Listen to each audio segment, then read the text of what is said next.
ಎಲ್ಲ ಆತ್ಮೀಯ ಬಾಂಧವರಿಗೂ ನನ್ನ ಶರಣಾರ್ಥಿ. ನೀವು ಏನಾದ್ರೂ ಪ್ರತಿ ದಿನಾನೂ ಸಮೇತ ಒಂದಲ್ಲ ಒಂದು ರೀತಿಯ ಗುಳಿಗೆಗಳನ್ನ ತೆಗೆದುಕೊಳ್ತಾ ಇದ್ದೀರಾ, ಅಥವಾ ಆಸ್ಪತ್ರೆಗೂ ನಿಮಗೂ ಬಹಳ ಅವಿನಾಭಾವ ಸಂಬಂಧ ಇದೆ, ಆಸ್ಪತ್ರೆ ಬಿಟ್ರೆ ಆಗೋದಿಲ್ಲ ಅಂತ ನಿಮ್ಗೇನಾದ್ರೂ ಆ ರೀತಿ ನಿಮ್ಮ ಶರೀರ ನಿಮ್ಗೆ ಹೇಳ್ತಾ ಇದೆನಾ?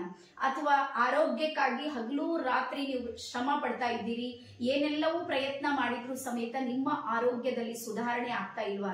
ಅಥವಾ ಸಾಕಷ್ಟು ಸಲವ ಕೆಲವೊಂದು ರೋಗಗಳನ್ನ ನಾವು ಜೀವಿತಾವಧಿ ನನ್ನ ಜೊತೆಗೆ ಇರುತ್ತೆ ಅನ್ನುವಂಥ ಮೈಂಡ್ ಸೆಟ್ ನೀವೇನಾದ್ರೂ ಕ್ರಿಯೇಟ್ ಮಾಡ್ಕೊಂಡ್ರೆ, ಸೊ ಇವತ್ತು ನಿಮ್ಗೆ ಹೇಳೋದು ಏನು ಅಂದ್ರೆ ಇದೆಲ್ಲವನ್ನ ಇವತ್ತು ನಿಮ್ಮ ಮೈಂಡ್ಲಿಂದ ರಿಮೂವ್ ಮಾಡ್ರಿ. ಯಾಕಂದ್ರೆ ಇವತ್ತು ನಾನು ನಿಮ್ಗೆ ಒಂದು ಅದ್ಭುತವಾದ ವಿಚಾರವನ್ನ ಹೇಳೋದಕ್ಕೆ ಬಂದೀನಿ. ಯಾಕಂದ್ರ ಪ್ರತಿಯೊಂದು ಸಮೇತ ಕ್ರಿಯೇಟ್ ಮಾಡುವಂತ ಕ್ರಿಯೇಟರ್, ಡೈರೆಕ್ಟರ್, ಆಕ್ಟರ್ ಅಂತ ಯಾರಾದ್ರೂ ಇದ್ರೆ ಅದು ನಮ್ಮ ಮೈಂಡ್ ಇದೆ.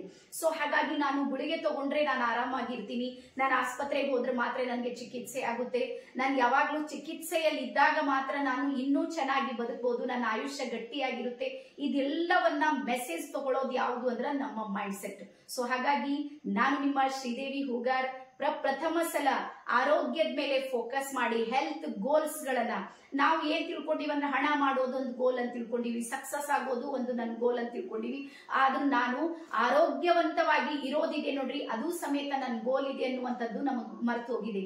ಸಾಕಷ್ಟು ಸಲ ನೀವು ನೋಡ್ಬೋದು, ನಮ್ಗೆ ಶಾರೀರಿಕವಾಗಿ ಯಾವಾಗ ತೊಂದರೆ ಬರುತ್ತೆ ನೋಡ್ರಿ, ಅವಾಗೇ ಗೊತ್ತಾಗುತ್ತೆ ನಮಗೂ ಒಂದು ಶರೀರ ಇದೆ, ಶರೀರದಲ್ಲಿ ರೋಗ ರುಜಿನ ಬರುತ್ತೆ ಅಂತ ಹೇಳಿ. ಹಾಗಾಗಿ ಬರೋಕ್ಕಿಂತ ಮುಂಚೆನೆ ನಾನು ಆರೋಗ್ಯವಾಗಿರ್ಬೇಕು ಅನ್ನುವುದಕ್ಕೆ ಒಂದಿಷ್ಟು ನಿಯಮಗಳನ್ನ ಯಾವ ರೀತಿ ನಾವು ಪಾಲನೆ ಮಾಡಬೇಕು, ಬೆಳಗ್ಗೆಯಿಂದ ಸಂಜೆಯವರೆಗೂ ಸಮೇತ ನನ್ನ ದಿನಚರಿ ಯಾವ ರೀತಿ ಇರಬೇಕು, ನಾನು ಮಾಡುವಂತಹ ಮೆಡಿಟೇಷನ್, ಆರೋಗ್ಯದಾಯಕ ಮೆಡಿಟೇಷನ್ಗಳ ಮೂಲಕ ನನ್ನ ಶರೀರದಲ್ಲಿ ರೋಗ ನಿರೋಧಕ ಶಕ್ತಿಯನ್ನ ನಾನು ಯಾವ ರೀತಿ ಹೆಚ್ಚು ಮಾಡ್ಕೊಳ್ಬೇಕು ಅನ್ನುವಂತ ಸಾಕಷ್ಟು ವಿಚಾರಗಳನ್ನ 3 ದಿನಗಳ ಕಾಲ ನಾನು ಸಂಪೂರ್ಣ ಫ್ರೀಯಾಗಿ, ಸಂಪೂರ್ಣ ಉಚಿತವಾಗಿ ಕೊಡೋದಕ್ಕೆ ನಾನು ತಯಾರಾಗಿದ್ದೀನಿ. ಸೊ ಹಾಗಾಗಿ ತಡ ಮಾಡದೇನೆ ಈ ಕೆಳಗಿನ ಲಿಂಕ್ ಅನ್ನ ಕ್ಲಿಕ್ ಮಾಡೋದ್ರ ಮೂಲಕ 3 ದಿನದ ಉಚಿತ ಶಿಬಿರದಲ್ಲಿ ನೀವೆಲ್ಲರೂ ಭಾಗವಹಿಸ್ರಿ ಮತ್ತು ಎಲ್ಲರೂ ಆರೋಗ್ಯವಂತರಾಗಿರೋಣ ಅಂತ ಹೇಳ್ತಾ ಎಲ್ಲರಿಗೂ ನಾನು ಆಹ್ವಾನ ಮಾಡ್ತಾ ಇದ್ದೀನಿ. ಶರಣಾರ್ಥಿ.